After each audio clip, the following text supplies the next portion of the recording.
What's going on, everyone? Session 1 of the College Textbook Flipping Masterclass has been completed, and in this video, you'll be able to watch the first 30 minutes of it. Now, if you want to see the remaining or the last half of it, the last 30 minutes, all you have to do is be a BookMine Mini member. So if you go to the link down below in the description, go to bookmine.co, sign up for a BookMine Mini subscription, which is 100% free, 600 free book leads, that's 50 book leads every 2 hours through BookMine Mini app, then I'll go ahead and send you the remaining 30 minutes so that you'll have the entire episode of the College Textbook Flipping Masterclass. Now, to give you a little bit more details, the masterclass is a total of 3 sessions long. The next session will be on November 19th, and then the third one will be on December 3rd. And the great thing about it is that all BookMine members that are paid active members get the College Textbook Flipping Masterclass for absolutely free.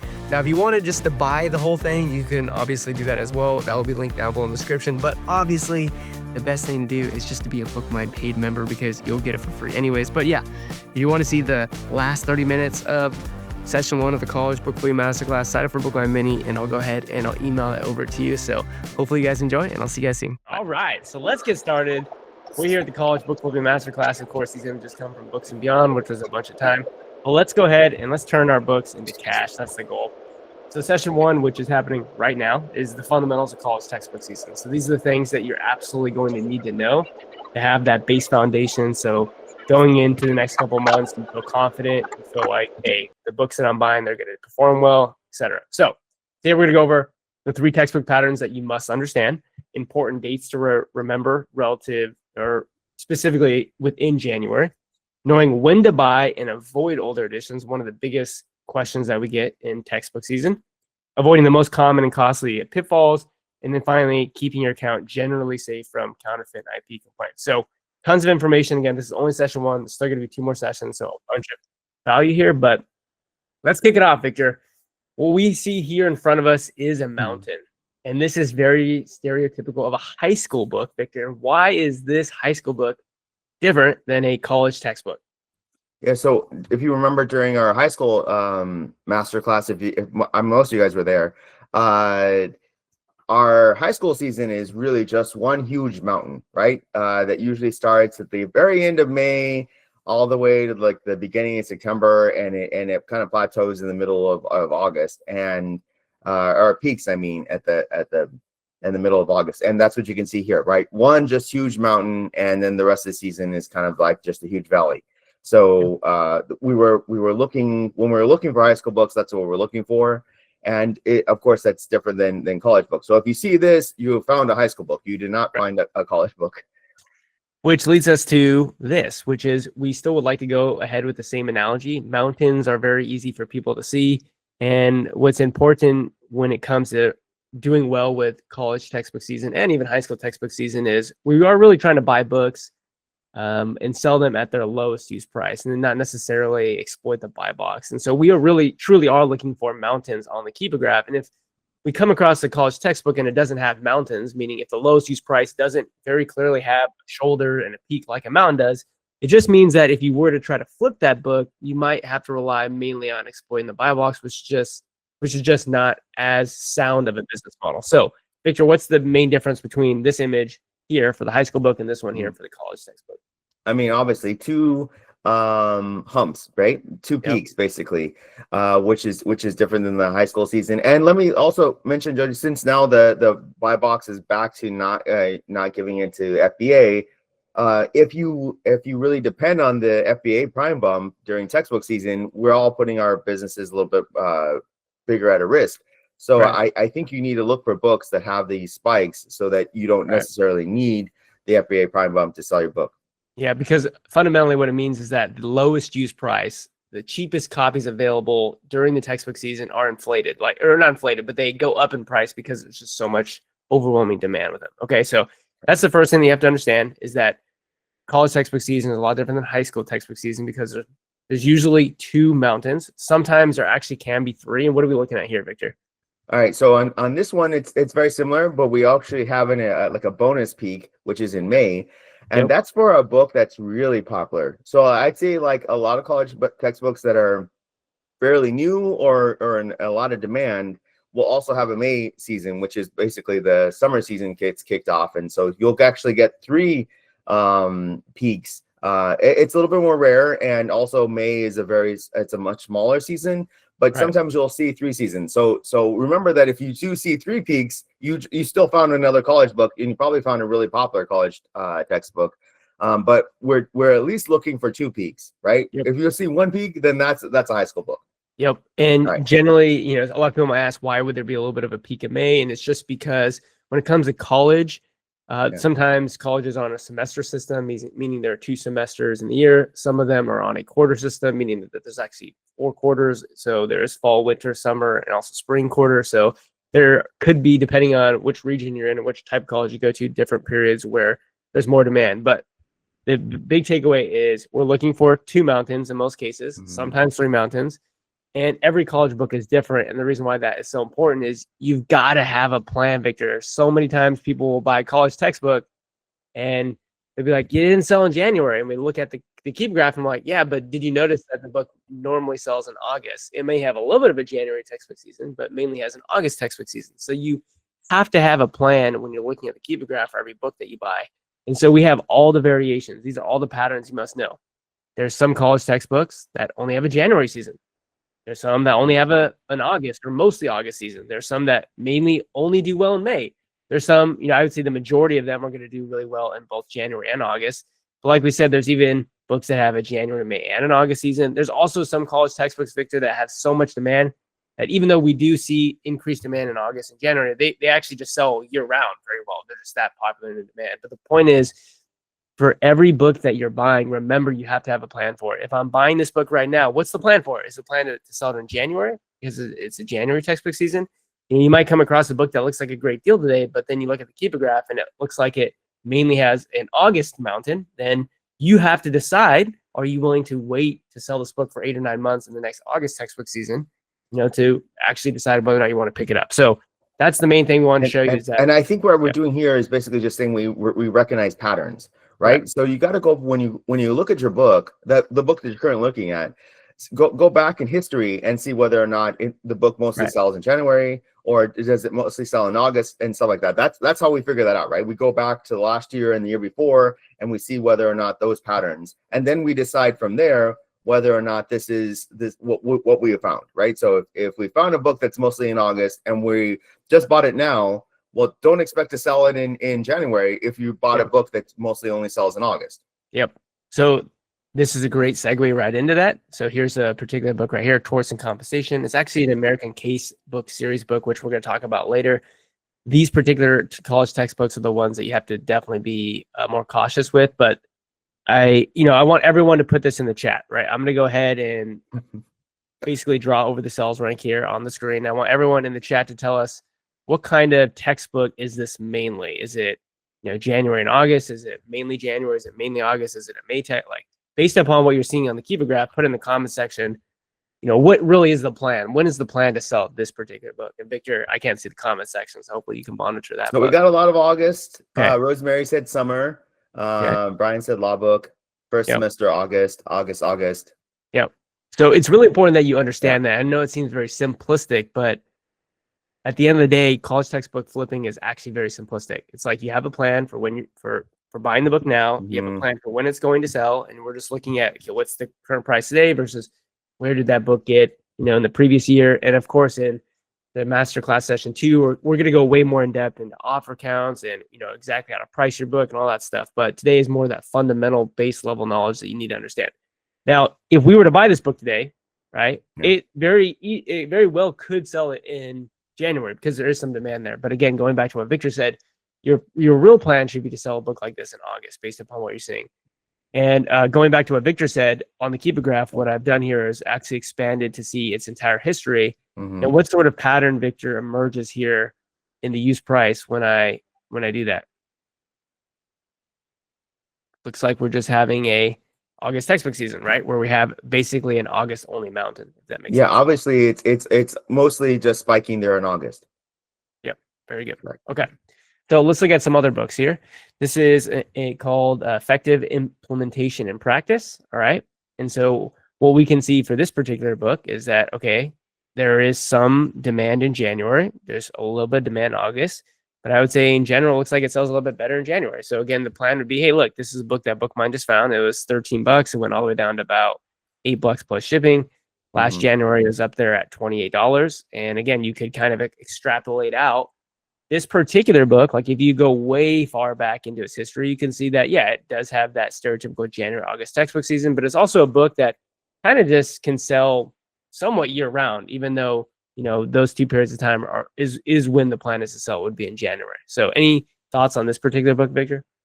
No, I think you hit it really well. It's a January, not so much August book. So these are like good patterns to spot and know. So that first book, the second book where you're that sells in January. Yep. You know, if you buy it now, then you expect to sell it in, you know, here in the next couple of months. January, right? Exactly. And again, this is a book that's just sitting there right now on BookMine. I think it's like $12. And so at the lowest price, this was up in the 30s, which was pretty good. So we have this book here, Advanced Assessment. And what's cool about this book, and hopefully everyone in the chat can tell us what seasonal period does this have.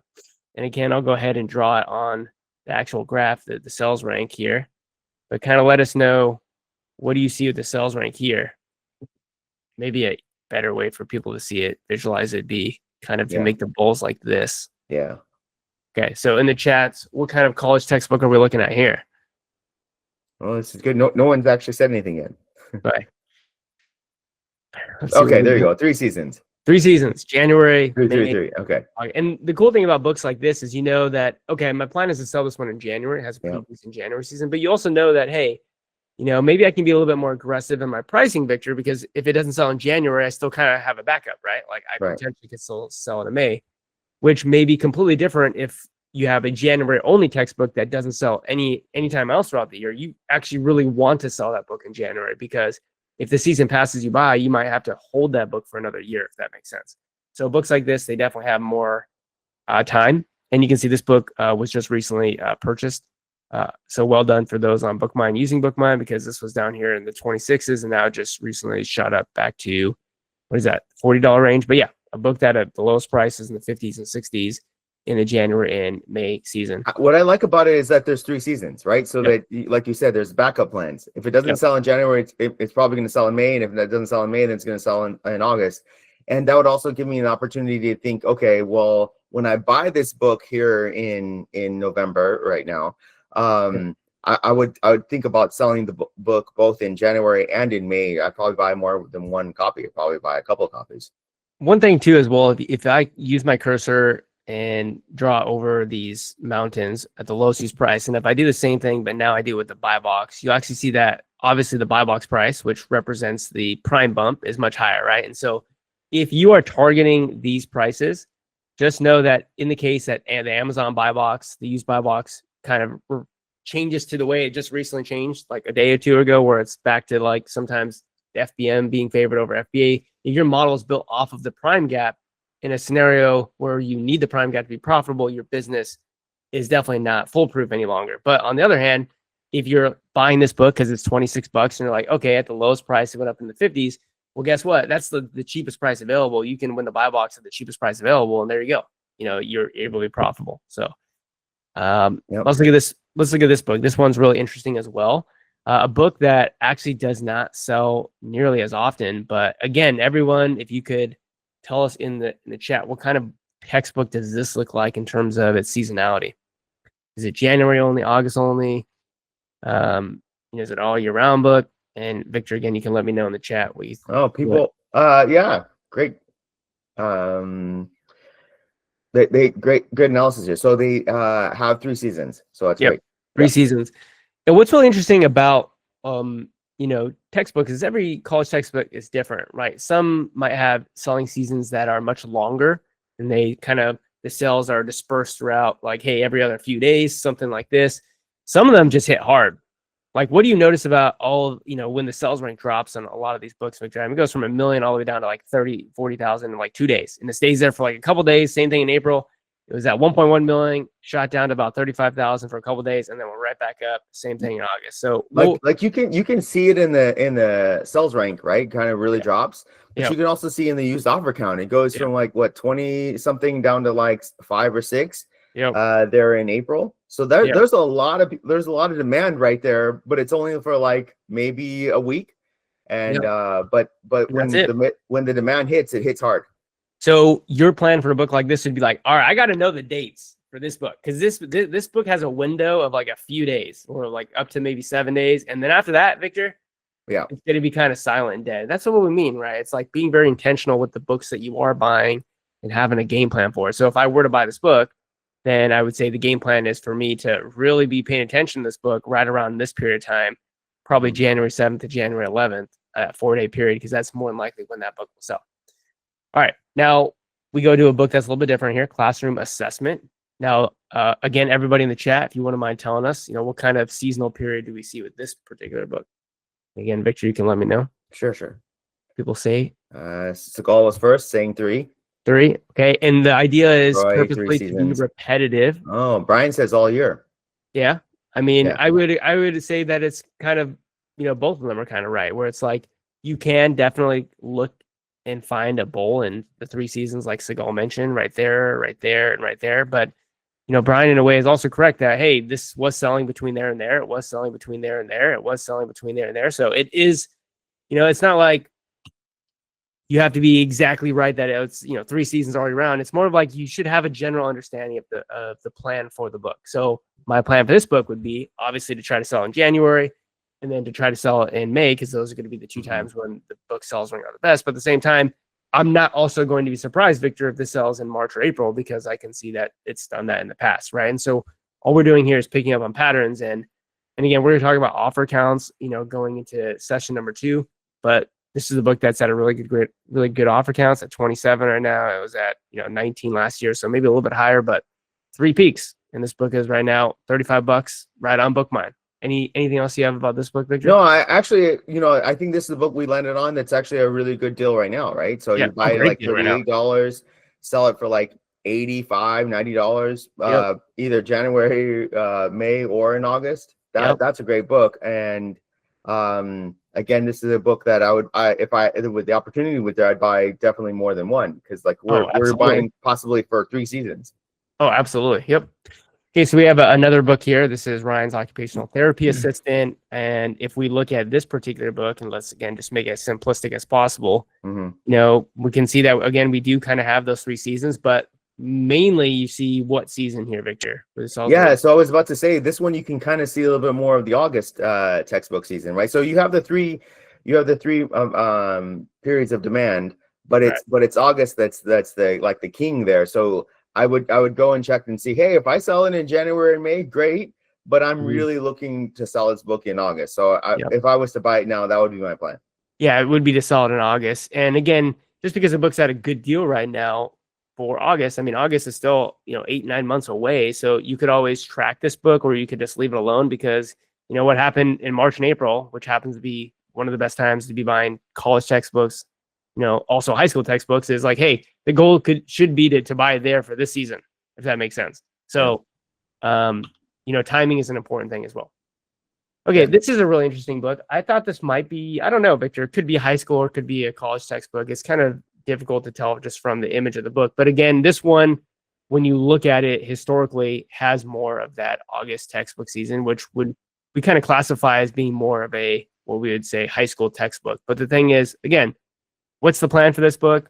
The plan for this book is, if you were to buy it, would be to sell it in August. Okay, so there are some sales rank drops there in January.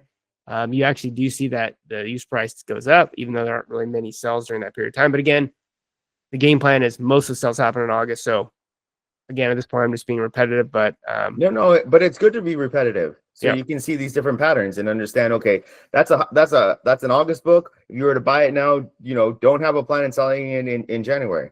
Yeah. So that's good. Yeah.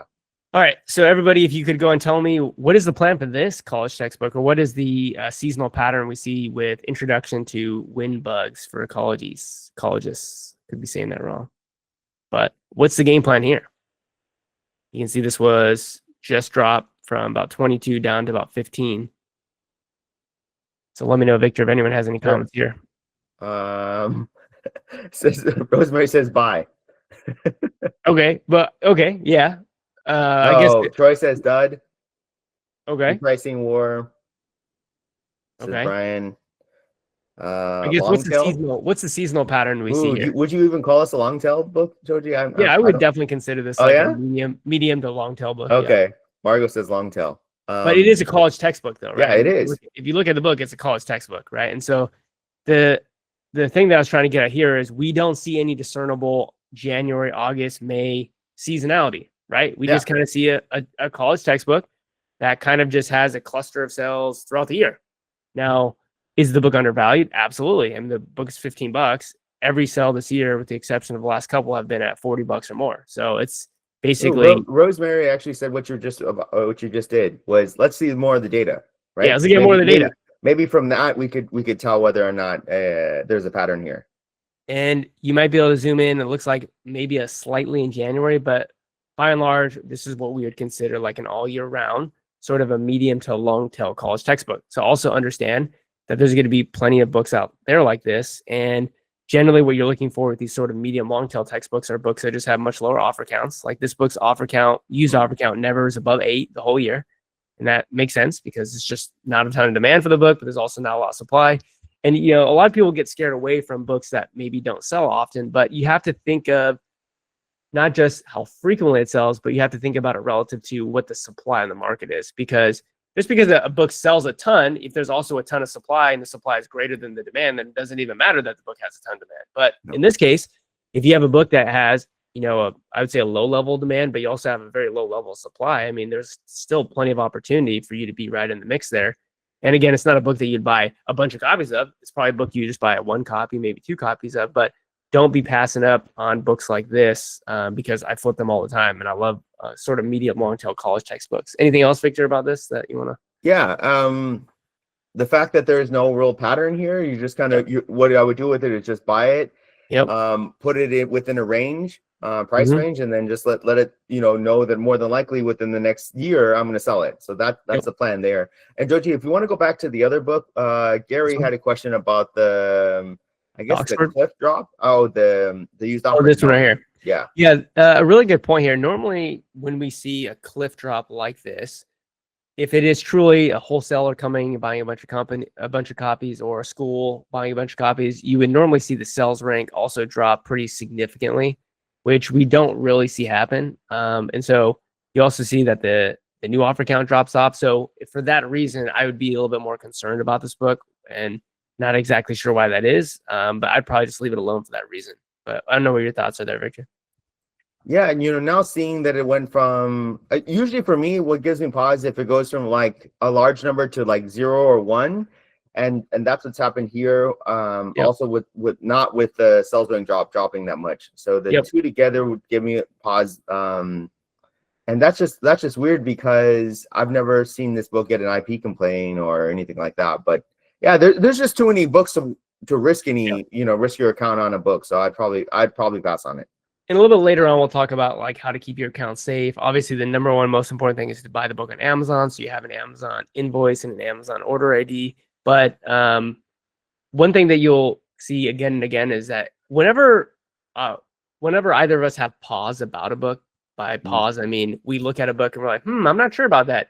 We normally don't sit around and fret about it and try to make a decision about whether or not we just move on. And the reason why we move on, Victor, is because there's already too many books relative to the amount of money that we can spend. So if there's a book that all the stars aren't aligning for us, then that's fine, because there's plenty of other books where the stars will align. And so yeah, this is a really good observation there. So well done observing that. All right, we have one more book that we're going to look at here. Again, this is called Solid State Devices, 4th edition. It's priced right down here at $28. And it, again, more repetition, January and August textbook, a very small amount of seasonality in May. But again, I'd say your goal is to probably sell in January, and then if not January, probably in August. And again, this book's found on BookMine. It's at $28. January, it was up at 67. Offer count on this also looks very good. And the cool thing about this is when you look at it long term, what do you kind of notice about this book long term, Victor? That's consistent. It's consistent, and that's what we love about books. Consistent. Yeah. The pattern is consistent. It always spikes in January. It always spikes in August, and so you just know, okay, just follow the pattern. Yeah, and so that's what I'm kind of drawing on the offer count. And again, we're going to get into much greater detail in offer count in session number 2. But Yeah, we're seeing a very similar pattern over a longer period of time. And with college textbooks like this one in particular, you can tell it's a pretty old book. It's been at least out for a decade. Tip here, you can scroll down to the product details page and see when it was published. So this particular book was published here in 2012. So it's been well over a decade, has been performing very well. Usually if there's a new edition, it'd be more than likely paired with the listing here. But I really love books like this that, I would just consider this a solid book to pick up just because long term it's performed very well. Offer count is checking out. And so stars are aligning with this book. I would definitely consider picking up copies. Margot says that this book may have mini bulk sellers on it on the listing. Okay, let's see. Maybe just from knowledge of buying this before, I'm guessing. Oh, yeah. I mean, we can certainly look at the list, look at the offers. It looks like we got mainly just one copy from each seller, and then it gets up into the 80s, the 90s, 110s. And so there's, a bunch of people with a lot of stock in the 100 plus range, which is, probably well above what we'd be pricing our book for. But yeah, definitely looks like a good book to me right there. Yeah. So hopefully the exercise was good. It was just to show you that, again, have a plan for the book because every book is a little bit different. And with that said, we're going to now talk about why this is the golden zone. So Victor, why don't you go and take over this part here?